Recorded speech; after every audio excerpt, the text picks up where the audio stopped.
नमस्कार मित्रांनो, स्वागत आहे तुमचं अमृतधारा गोट आणि खिलार फार्ममध्ये। आज आपण पाहणार आहोत पावसाळ्याच्या अगोदर आपल्या फार्मवरती कशा प्रकारची तयारी चालू आहे। एक तर आपलं PPRचं वॅक्सिनेशन लहान पिल्लांना देण्याचं काम चालू आहे, तर ते तुम्हाला दाखवत आता PPRचं वॅक्सिनेशन कसं करायचं आणि PPRचं वॅक्सिनेशनची वाईलबद्दल थोडीफार माहिती। चला तर पाहूया सविस्तर व्हिडिओ। PPR हा शेळ्यांमध्ये येणारा सगळ्यात डेंजरस आजार आहे आणि हा शक्यतो पावसाळ्यामध्ये जास्त प्रमाणात येतो, कारण वातावरण दमट असतं आणि व्हायरल इन्फेक्शन जास्त होतं।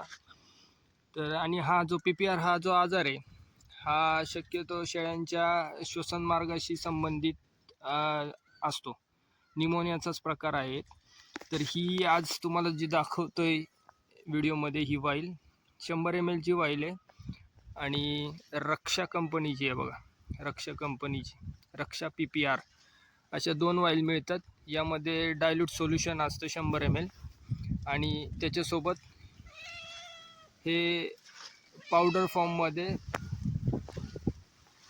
या वाईलमध्ये पावडर फॉर्ममध्ये PPRचं वॅक्सिन असतं। तर तुम्हाला पहिल्यांदा काय करायचं आहे, तुमच्या सिरिंजमध्ये 2 ml हे डायल्यूट सोल्युशन घ्यायचं आहे आणि हे डायल्यूट सोल्युशन ह्या वाईलमध्ये टाकून हे व्यवस्थित हलवून घ्यायचे आणि नंतर ह्या सोल्युशनला परत सिरिंजमध्ये भरून ह्या ज्या मेन बॉटलच्या लिक्विडमध्ये आपल्याला मिक्स करायचे आहे। हे बघा,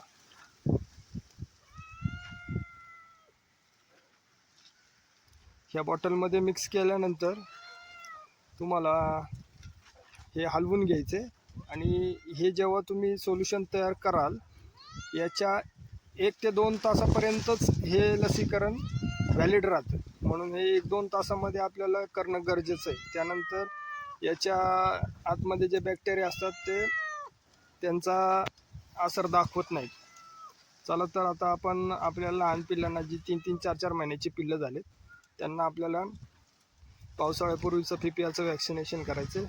पाहूया आता हे वॅक्सिनेशन कसं करायचं। वॅक्सिनेशन करताना पहिली काळजी घ्यायची, तुमच्या पिल्लांचं आणि जनावरांचं डिवर्मिंग झालेलं असणं गरजेचं आहे। तर डिवर्मिंग झाल्यानंतर दुसऱ्या दिवशी तुम्ही हे PPRचं वॅक्सिनेशन करू शकता।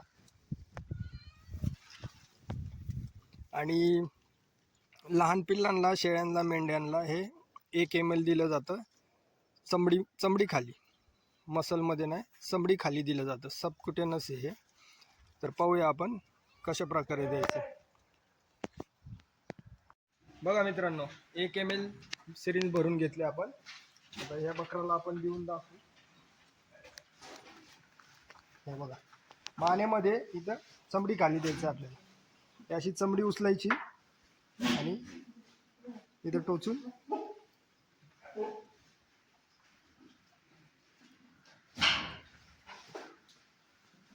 असं चोळायचं। सब मेरे हाथ में छोड़ा है।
तर मित्रांनो, अशा प्रकारे आपण आज पाहिलं की PPRचं वॅक्सिनेशन कसं करायचं आणि का करायचं, त्याची गरज काय आहे.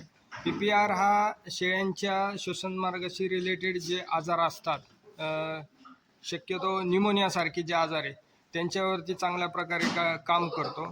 जर हे वॅक्सिनेशन जर तुमच्या फार्मवरती प्राण्यांना केलेलं नसेल तर ते प्राणी न्यूमोनियासारख्या घातक आजाराला बळी पडतील आणि त्यावरती कोणताही प्रकारचा नंतर उपाय करता येत नाही. म्हणून दरवर्षी शक्यतो आपल्या फार्मवरती एकदा तरी PPRचं वॅक्सिनेशन करणं खूप गरजेचं आहे. आणि जी नवजात पिल्ले 3-4 महिन्याची झाल्यानंतर त्यांचंही वॅक्सिनेशन करून घ्यावं, जेणेकरून भविष्यात होणारं जे नुकसान आहे ते आपल्याला टाळता येईल.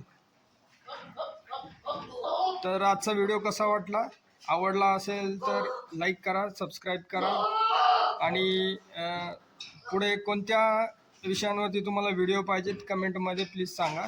थँक्यू, धन्यवाद. पुन्हा भेटूया पुढच्या व्हिडिओमध्ये नवीन माहितीसोबत.